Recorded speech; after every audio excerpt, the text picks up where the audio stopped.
Chers amis, Boker Tov, Beshem Hashem, Naaseh ve Natzliach, Mirtze Hashem. Aujourd'hui, nous sommes le jeudi 4 avril et 25 du mois de Adar Bet, Shiur acheté, avec un thème, l'intégrité de l'homme malgré les tentations. Par David Fertou, pour l'élévation de l'âme de son papa, Gabriel Ben Aliza et Israël, Alav Shalom, Ruach Hashem, Tenacheno Began Eden Elion, Vechol HaShorvim Imur Bichlal Arachamim Vasilichot. וכן יהי רצון ונאמר אמן. שיהיה נשמתו צור החיים, ובעזרת השם ישתבח ויתעלה שמולת, que chaque mot de Torah qui va être dit sera pour l'élévation de l'âme de son papa, Gabriel Ben Aliza Israël.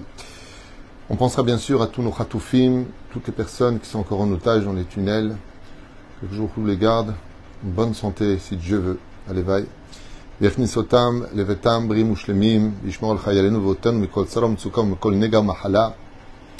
Bezrat Hashem, qu'on n'ait que de bonnes nouvelles. On commence tout de suite ce shiur en pensant à tous les malades d'Israël, en pensant à toutes les bnot Israël qui veulent se marier, à tous les shlom bait, qu'il n'y ait que du bonheur au sein du peuple d'Israël, avec ce sujet qui m'a été demandé, donc l'intégrité de l'homme malgré les tentations. Alors, pour répondre en deux mots sur l'extériorité de ce sujet, un homme doit être intègre. La Torah est intègre, elle est témima. La raison pour laquelle Dieu nous a donné la Torah dans cette arche d'alliance qui était faite d'or intérieur et extérieur, c'est pour nous dire qu'on doit être toho kevaro. C'est-à-dire qu'on doit être intègre. Ce que tu es dans la vie doit être fait de façon complète. Tu ne peux pas jouer aux hypocrites. Tu ne peux pas montrer, à l'image du porc de cette paracha de la semaine de Shemini, qui montre un sabot extérieur cachère, fendu, alors qu'il ne rumine pas de l'intérieur, qu'il est hypocrite dans son intériorité, malgré sa police et qui pourrait paraître rose, donc belle. On sait que le porc est un animal extrêmement sale. Il n'a pas de problème de mettre son museau dans les excréments. Et comme l'avait dit d'ailleurs un fermier qui a raconté comment un de ses amis s'est fait dévorer par ses porcs, on l'a dit comme ça, il est rentré à l'intérieur et il s'est fait agresser. Ce sont des animaux très spéciaux. Le porc est un animal qui est loin d'être pacifiste. C'est un animal qui peut devenir très agressif, comme le sanglier, comme le porc et autres.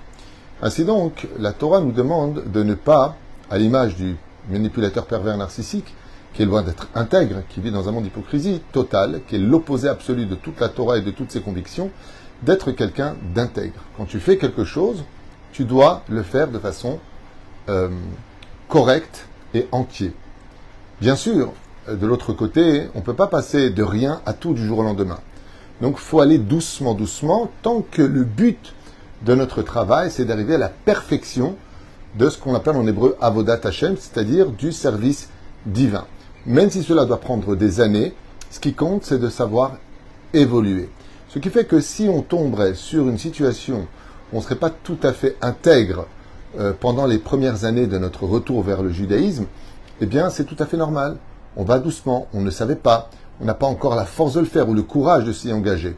Et c'est pour cela que l'intégrité appartient en réalité à l'entité de ta propre personne face à ta sincérité. Donc c'est important quand on parle de l'intégrité de définir de quoi est-ce que l'on parle. Quelqu'un qui n'est pas encore intègre, mais qui est sincère à son niveau, il est intègre. C'est le premier point que je voulais voir avec vous, c'est qu'il ne peut pas y avoir dans le service divin un manque d'intégrité face à Dieu. Tu ne peux pas être hypocrite, tu ne peux pas être quelqu'un qui ne fait la moitié, qui ne fait les choses que jusqu'à un certain degré parce que ça t'arrange. L'intégrité, c'est de faire les choses dans son ensemble pour le meilleur de l'autre. Tout comme une femme et un homme le diraient facilement l'un à l'autre. Aime-moi comme j'ai besoin d'être aimé et non pas comme tu as envie de m'aimer. De la même façon, la Torah nous dit la même chose. Torah Hashem temima. La Torah est intègre. Donc, aime-moi de façon intègre. Pas là, oui, je fais cette mitzvah, celle-là, non. Là, j'attends, moi, 6 heures, ça me saoule d'attendre entre la viande et le lait. Je vais attendre 3 heures. En d'avoir casé. Tu dois être intègre dans ton judaïsme. Donc, il est évident que tout le monde le comprendra facilement. Quand nous sommes face à une situation qui nous concerne, nous, personnellement, est-ce qu'une femme accepterait l'idée que son mari aille voir ailleurs sous prétexte qu'il lui donne de l'amour et des bijoux? Non. Car l'intégrité de sa personnalité, c'est le plus beau diamant qu'elle puisse recevoir. Je pense que les choses sont claires. Mais malheureusement, je dois vous avouer que quand j'ai vu le mot intégrité, ça m'a fait un tilt. Et vous savez pourquoi? Parce que beaucoup de gens se disent être religieux dans le sens où ils font le supermarché des mitzvot. Et ça, c'est très problématique. En d'avoir casé que ça tu prends pas, ça tu fais pas. Il y a des gens qui, par exemple, vont manger cachère chez eux, mais pas dehors. Et là, j'ai pas compris. T'es juif à la maison et t'es pas juif dehors. Il y a des gens qui, même qui sont chazan, qui veulent monter pour monter à la prière, mais qui n'ont pas de problème de se retrouver à la plage mélangée. Ça, c'est un lochelek l'olamaba. On parle de choses qui sont graves. Alors, c'est compliqué, l'intégrité. Je ne parle pas de celui qui cherche à évoluer petit à petit. Il a fait tu vois depuis pas tellement longtemps. On ne peut pas passer de 0 à Rabbi ou Gvod Malchuto. On ne peut pas passer de rien à Baba Salé. C'est impossible. Donc, il y a cette évolution. Je parle de celui qui s'en tient à cela. À partir du moment où il le ferait et qui s'en tiendrait, il serait carrément appelé réformiste ou libéral. Il a libéré en fin de compte et il fait le supermarché des mitzvot qui l'intéressent ou celles qui ne l'intéressent pas. Donc ça, c'est la première chose qu'il faut retenir de ce qu'on appelle l'intégrité. Parce que de dire, malgré ces tentations, d'abord, est-ce qu'on est vraiment intègre avec nous-mêmes? Est-ce qu'on est vraiment sincère avec Dieu? Est-ce que, par exemple, si on regrette le fait d'avoir raté quelques stations de notre vie au niveau du judaïsme, si qu'on est intègre, on fait Saïd Beau des doutes, on demande pardon à Dieu. Est-ce qu'on demande pardon à Dieu? Est-ce qu'on a les boules de ne pas avoir fait la prière en minyan? Est-ce qu'on a les boules de vraiment ne pas avoir fixé un temps d'étude à la Torah? Est-ce qu'on est mal de cela? L'intégrité, c'est quand les sentiments rejoignent l'intellect dans un équilibre parfait du service divin. C'est-à-dire que je fais tout de tout mon cœur avec un sechel qui s'annule devant Hachem. Mais malgré tout, l'homme est empreint de tentation. Alors, il y a une différence entre, deuxième volet, avoir envie de fauter et ne pas fauter. Par exemple, si on prend une débauche quelconque, la personne aimerait bien faire ceci, mais elle ne va pas le faire. Tant que tu n'as pas agi, tu as un défaut, le défaut de la pensée qui est akoum, qui est tordu, mais tu n'es pas passé à l'acte. Ce qui fait que, quand la phrase qui est marquée ici, malgré les tentations, ça veut dire quoi malgré les tentations? On a tous du Yetzer Hara. Comme le dit la Mishnah dans Masechet Avot, Al tishaen al binatecha. Ne te repose jamais sur un acquis, sur ta conscience, en disant, moi, je fauterai jamais. On a tous des tentations. On a vu à maintes reprises dans tout le chasse, dans tout le Talmud, des grandes sadikim qui étaient persuadés d'être protégés de la faute, comme Rabbi Meir Balanes, comme Rabbi Akiva, qui ont dit jamais nous on fautera, comme Brouria, la femme de Rabbi Meir, qui a dit moi, Datan Kala, moi je ne fais pas partie de ces femmes dont l'esprit est frivole, qu'on peut facilement persuader de tomber. Et pourtant, tous sont tombés. Tous. Rabbi Meir, Rabbi Akiva, Brouria, qui monta sur le toit et se jeta. Car elle a mis à l'épreuve quelque chose. Et donc, vient le Talmud nous dire, ne sois jamais mésalzel, ne te crois jamais au-dessus des tentations. Comme le dit le Talmud, en apotropous la rayot. Personne ne peut dire, moi, jamais. Tu peux être mené à voler, tu peux être mené à mentir, tu peux être mené à te mettre en colère, tu peux être mené à tomber dans la débauche, tu peux être mené à être le contraire de tout ce que tu étais en un seul moment. Il faut faire très attention à cela, d'ailleurs, c'est un peu comme l'histoire du mariage. Seul celui qui est toute sa vie sur ses gardes pourra se permettre de baisser la garde. À partir du moment où tu sais qu'il ne faut jamais te mettre en porte-à-faux face aux tentations de la vie, eh bien, tu auras toutes les raisons de ne pas tomber dans le ravin. L'une des raisons pour laquelle la Torah nous demande « Va'asu seyag la Torah », faites une barrière autour de votre Torah, barrière que la Torah ne te demande pas elle-même, mais que toi tu dois t'imposer, c'est tout simplement pour t'éviter les tentations. Ce qui fait que si tu cherches d'un côté à être intègre, extraordinaire niveau, et que de l'autre côté, tu as des faiblesses, tu as des fantasmes, tu as des vices, tu as des envies, tu as des pulsions, surtout quand tu n'es pas marié, à plus forte raison, de te mettre dans des postures, des situations qui risqueraient de te faire tomber. Ne commets jamais cette erreur. À tel point que la dimension de c'est-à-dire rendez-vous pur, je vous rendrai pur, car je suis pur, c'est justement de s'interdire même ce qui est permis, de peur de ne pas ouvrir un volet vers un horizon interdit par la Torah. Ce qui fait que la meilleure façon d'éviter de tomber, c'est de ne pas se mettre face à la tentation. Ne va pas prendre de risques Comme le dit le Rambam dans l'Ilchot Teshuvah, il dit, le Rambam, les mains d'Avardomé, c'est comme quelqu'un qui avait une tentation pour faiblesse des femmes, et qu'est-ce qu'il fait pour voir s'il a fait Teshuvah? Il va aller dans une rue où il y a des femmes de mauvaise augure. Pourquoi tu vas là-bas? Pourquoi tu vas tenter le diable? Si Akadosh Baruch Hu fait en sorte que toi, Mina Shamaim, tu passes par là-bas, alors ce sera ton épreuve. Mais d'aller là-bas, vous savez, sans rentrer dans les détails, il y avait une personne assez connue en Israël qui a fait une superbe teshuva. Du jour au lendemain, il a quitté le monde de la scène, et puis il est devenu extrêmement religieux, et puis il a commencé à étudier, et puis il s'est même mis à enseigner la Torah sur les réseaux sociaux. Je vous parle de ça peut-être 15 ans, plus que ça encore, 18 ans je pense. Et on le voyait partout parler de Torah, il allait à Ouman, il allait chez le Rabbi, il allait. Il était partout. Il était tellement sûr de lui qu'il a décidé de descendre dans les boîtes de nuit de Tel Aviv, une boîte de nuit qui s'appelait Le Chien, le Chat, Ratul Vekelev. Et là-bas, on sait que c'était une boîte de nuit, je crois qu'elle a fermé d'ailleurs, ce que j'ai entendu, peu importe. Il a décidé de descendre, faire teshuva à la jeunesse. Et non seulement il n'est pas remonté, mais ils l'ont laissé avec lui en bas.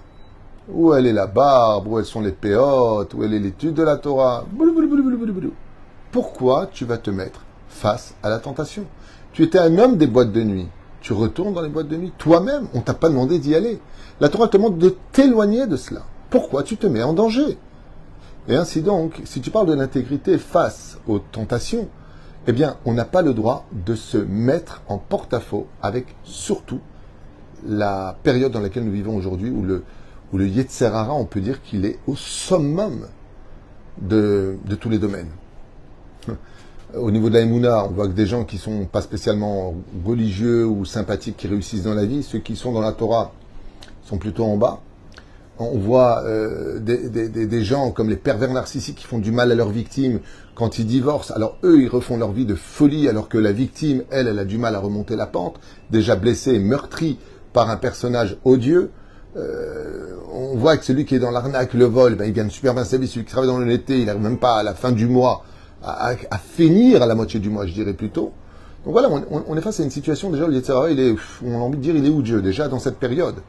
Avec l'insécurité, la tristesse, la colère, la vulgarité, les réseaux sociaux, tout ce qui nous pollue d'une sagesse d'esprit est déjà présent de façon constante. En plus, tu te mets en porte-à-faux. En plus, avec les films d'aujourd'hui. En plus, avec la situation. Ce qui fait que si tu veux parler d'intégrité, c'est aussi de s'éloigner de ces tentations. Sinon, tu ne pourras jamais être intègre. Tu sais, le Yetzer Hara d'Israzal, il est comparé à la mouche. Vous avez déjà vu une mouche? Une mouche, quand elle veut être sur toi, tu la chasses. Qu'est-ce qu'elle fait? Elle revient. Tu la rechasses. Elle revient. Jusqu'à ce que tu pètes les plombs. Allez, stop! Tac, tu te frappes. Pourquoi? Tu es prêt à te frapper pour la tuer. Mais souvent, tu la rates. Et qu'est-ce qu'elle fait, la mouche? Elle revient. Ainsi est le Yetzer Hara. Jusqu'à ton dernier souffle, il ne te lâchera jamais. Jamais, jamais, jamais. Ce n'est jamais un acquis. Moi, j'ai entendu encore pas tellement longtemps des femmes religieuses, pieuses, qui m'ont dit de leur bouche, moi, Rav Tuto, aujourd'hui, j'ai envie d'enlever le kissou, j'ai envie d'enlever la jupe. Mais ça fait des années que tu es avec ça. Qu'est-ce qui t'est arrivé? La tentation, la mode, les mauvaises copines, les mauvaises fréquentations, les mauvais regards. Alors que ces mêmes femmes faisaient des cours de Torah. Ces mêmes personnes prônaient pour le couronnement de la femme et de son kissouille. Makara.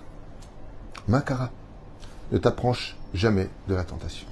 Troisième volet, pour clôturer ce shiur qui est vraiment d'actualité, en tout cas pour moi, ce qui me concerne,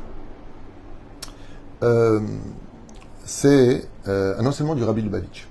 Alors, il est très difficile de parler d'intégrité et de parler de faute ou de tentation. Pourquoi? De tout temps, comme c'est marqué dans le livre Kavayachar au nom du Zohar HaKadosh. Alors écoutez bien jusqu'au bout, c'est important ce que vous allez entendre maintenant, parce que si vous n'allez pas jusqu'au bout, c'est très décourageant. Mais si vous allez jusqu'au bout, c'est très encourageant. Donc je préfère le dire à l'avance. Écoutez bien. Quand une personne fait la Torah et les mitzvot, et que de l'autre côté, il s'octroie le droit de dire oui mais ça moi je peux pas, j'ai pas envie, patati patata.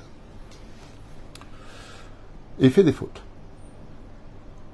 Toutes les mitzvot qu'il fait viendront nourrir son Yetzer Hara. En d'autres termes, ça ressemblerait à un panier dans lequel il y aurait des trous. Et toi, ce que tu fais, c'est que tu prends des pièces d'or, des mitzvot, et tu les mets dans ce panier.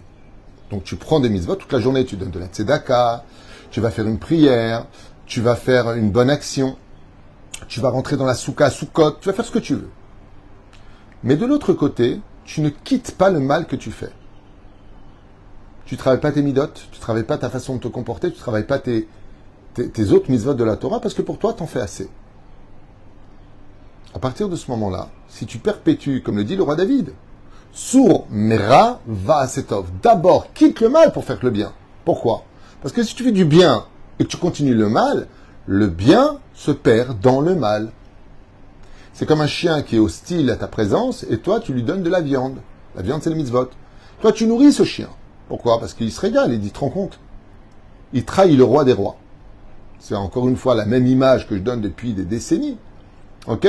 C'est l'homme qui dit à sa femme, je t'aime, on sort au restaurant, on part en vacances, et qui de l'autre côté va avec sa secrétaire, va avec ceci, va avec cela, préfère ses copains que d'aller avec sa femme. Alors elle lui dit, mais qu'est-ce que tu me reproches? Voilà, tu voulais partir en vacances, on est parti en vacances, tu voulais une voiture, je t'ai acheté une voiture. C'est-à-dire qu'il lui ferme sa bouche, mais il oublie un détail. C'est que quand tu t'engages au mariage, tu t'engages avec toute la personne. C'est un ensemble de choses. Ta réussite, c'est la mienne. Ton échec, c'est le mien. Quand tu fais une avéra dehors, tu la rentres à la maison. Ainsi était le mariage du peuple d'Israël avec la Torah. Ce qui fait que quand une personne perpétue des fautes, je prends un cas très souvent cité, malheureusement trop souvent cité dans cette génération. La personne étudie la Torah, elle met les tefilines tous les jours, elle fait les 3 prières par jour, elle mange kasher. Mais elle fait le pire péché de toute la Torah stipulé dans le Shulchan Aruch. Zera levatala. Hashem ishmor virachem. Zera levatala, qui est considéré comme une faute aujourd'hui standard. Alors que c'est la plus grave de toutes. En chamur emena.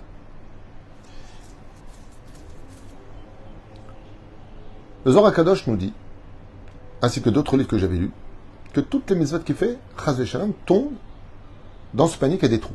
En d'autres termes, il nourrit le mal. Alors ça voudrait dire que dans ce cas-là, on pourrait très vite penser de façon très découragée, alors j'aurais tout. Si il faut que je sois parfait dans ma façon de servir Hachem sans faire de péché à côté parce que je ne suis qu'un humain, avec des tentations, alors j'aurais tout. Et là, le rabbi, il vient sauver la génération. Le rabbi, il écrit, on l'avait lu d'ailleurs, je crois, il y a 4 mois, j'avais fait un cours sur ce sujet-là, pratiquement, domé en tout cas, ça ressemblait. Et le rabbi dit, tout cela était vrai pour toutes les générations, sauf celle du Mashiach. Oh, enfin sauvé par le gong. Qu'est-ce que ça veut dire?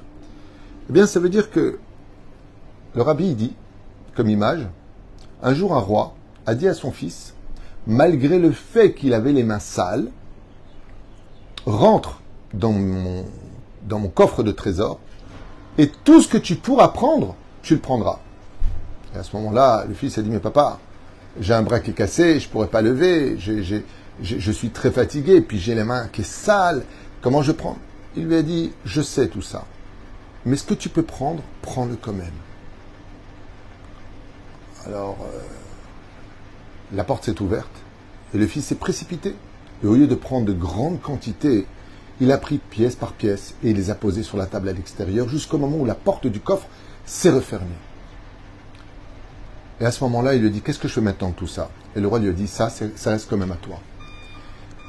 Le Rabbi Lubavitch, il dit que pour la fin des temps, il y aura tellement de Yetzer Hara que si on attend d'arrêter de faire toute la avérote pour commencer à faire les mitzvot, personne ne commencera. Personne ne commencera. Ce qui fait que pour la fin des temps, même si tu es marié avec un non-juif, même si tu fais pas Shabbat, même si tu manges pas encore kasher, tout ce que tu peux attraper comme mitzvot, tu peux allumer les bougies, allume. Tu peux quand même aujourd'hui manger kasher, tu peux mettre la jupe, tu peux la mettre au moins le lundi et le jeudi, jour du Sefer Torah, Shabbat, fais-le. Tu peux au moins mettre le kissou pour le kidouche, fais-le. Tout ce que tu peux attraper là, tu mets le kissou pour le kidouche, tu ne le mets pas après, c'est bien au niveau du respect, c'est beau. Mais au niveau de la Torah, tu te manques de moi ou quoi? C'est comme si ta femme, elle te prépare à manger, tu dis, oh, c'est super ce que tu as mis comme table, je vais manger ailleurs avec mes copains. Là, c'est pareil. Tu mets le kissou, après tu l'enlèves. Le kissou, il n'est pas fait que pour le kidouche, il est fait pour toute occasion. Le rabbi te dit oui. C'est vrai ce que tu dis, mais pas à la fin des temps. À la fin des temps, tu peux le mettre pendant une seconde, mais une seconde, ça fait une pièce de côté. Prends-le. Pourquoi? Comme le prescrit d'ailleurs la deuxième Mishnah du 4e chapitre de Masechet Avot. Parce que mitzvah goreret mitzvah.